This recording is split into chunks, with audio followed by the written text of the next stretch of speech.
If you are watching this video, it is probably for one of three reasons.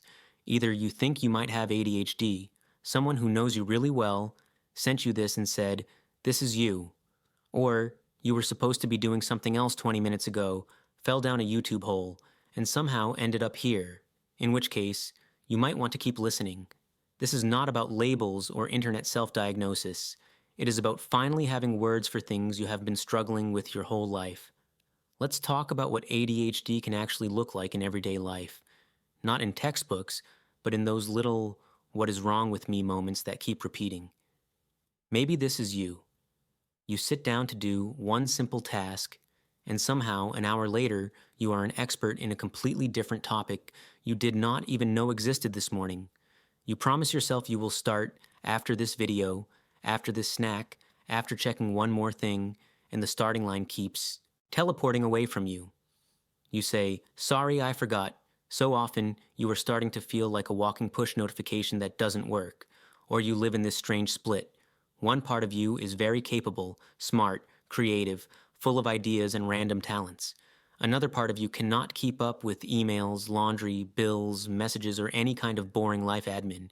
You know you are not a stupid person, but you keep asking, "Why can't I just live like a normal adult who remembers where their keys are?"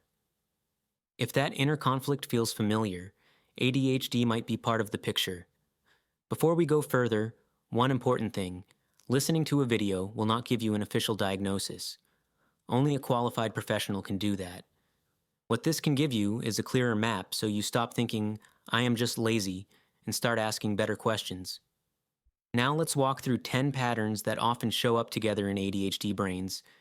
You do not need to tick every single one, but if many of them sound like your default setting, not just a rough week, it is worth paying attention. Sign 1.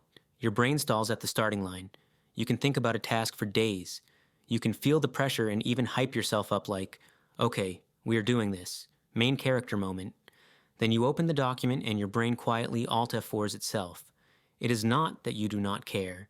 It is that the start button in your brain has the reliability of free public Wi-Fi. Sign 2. Deadlines are the only thing that move you. When something is far away, it lives in a magical land called future me will deal with it. When it is almost too late, suddenly you turn into a one-person emergency response team. You do not love last-minute panic. You just seem to have a brain that runs on "oh no" instead of "one day." Sign 3. Your attention changes tracks without asking you. You pick up your phone to answer one message. 30 minutes later, you have read 3 threads, watched 5 videos, checked 2 apps, and somehow ended up on a Wikipedia page about an animal you have never seen. The original message? Gone. Vanished. Witness protection. Your focus is not weak, it is chaotic neutral. It goes wherever the dopamine is, not where the to-do list is. Sign 4. You experience life in emotional HD. In neutral, "can we talk later?" can feel like a full breakup. A small plan change hits like someone moved your whole life 2 centimeters to the left. You know, logically that it is not the end of the world, but your body is already in season finale mode. Other people seem to have a slider for emotions. You have 2 settings. It's fine, and "I am thinking about this at 3 a.m. Sign 5. Your memory works like a browser with too many tabs. You do not forget things because they are not important. You forget them because your brain is running 25 background processes, and one of them is still wondering what you said in a conversation 3 years ago. Appointments, names, where you just put your phone, all of that slips unless you practically staple it to your face. Meanwhile, you clearly remember a weird comment from 2015 that no one else on Earth remembers. Sign 6. Your environment mirrors your mind. When your brain is overloaded, your space often turns into a museum of "I will deal with this later."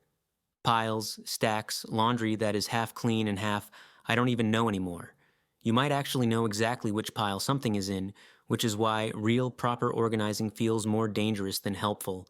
From the outside, it looks like a mess. From the inside, it is advanced 3D filing. Sign 7. Easy tasks do not feel easy. Make a quick call. Send a 2-line email. Book an appointment. In theory, that is nothing. In practice, it sits on your mental to-do list so long it should start paying rent. You can do a complex creative project, help a friend through a crisis, and learn a new skill, then completely freeze on filling in one form. And somehow your brain decides that the form is proof you are failing at life. Sign 8. Your energy arrives in unpredictable waves. Some days you are unstoppable. You clean, work, organize, start new habits, and briefly become the person productivity videos are made about. Other days you're doing the bare minimum, and the bare minimum feels like climbing a hill in flip-flops. People mostly see the high output version and say, see, when you really try, you can do it. You see the crash afterwards and think, cool, I am two different people and neither of them pays the bills on time. Sign 9. Your sleep and your thoughts are in a constant argument. You are tired all day, but the moment you lie down, your brain is like, great, now that you are relaxed, here is every unfinished task, every awkward moment, and 3 new ideas for next year. Alarms become background music. Mornings feel less like a fresh start and more like respawn with penalties. Sign 10. Your entire strategy is try harder. For years, your inner dialogue has sounded like, I just need more willpower. Other people manage, I am just being dramatic. Tomorrow, I will finally get my life together in one perfect montage. You buy planners, apps, and highlighters that could run a small office. You binge advice, you make complicated systems, and when they fall apart after a week, you do not think, maybe this system was not made for my brain. You think, of course I failed, that is what I do. What if the problem is not effort? What if the problem is that you have been trying to run ADHD hardware on perfect student software?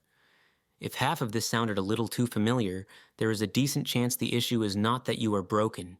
It might just be that you have an ADHD-style brain in a world built for another operating system. And oddly enough, that is not the worst news, because if you have made it this far in life on hard mode, with a rule book that was not written for you, imagine what happens when you finally get the right instructions. So maybe instead of, tomorrow I will become a normal person, you upgrade the script to, tomorrow I will still be me, with this weird brain. But maybe I will stop treating it like a bug, and start using it like a feature.